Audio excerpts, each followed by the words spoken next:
ચાલ ને વોટ દેવા જઈએ. વોટ દેવાથી શું થશે? પ્રશ્ન તારો સાચો છે કે એક વોટથી થઈ પણ શું શકે છે. તો જરાક વિચારો કે જ્યારે તમે રસ્તા ઉપર જાઓ છો ને રસ્તો કાચો નીકળે છે ત્યારે તમે બોલો છો સરકાર તો કેવી છે, આવા રસ્તા હોય છે.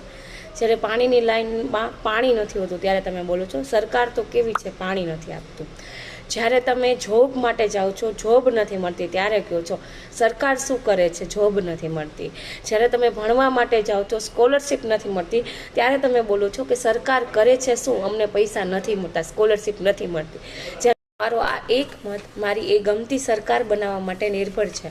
પછી આપણે સરકાર ઉપર બ્લેમ કરીએ છીએ કે સરકારે કાંઈ નથી કર્યું, પણ એ સરકાર બનાવવા માટે પણ આપણે જ જવાબદાર છીએ, આપણો મત જવાબદાર છે. તો આજના દિવસે રજાને ન ગણતા મતદાન કરવા માટે જાગૃતતા ફેલાવશું. જય હિન્દ, જય ભારત.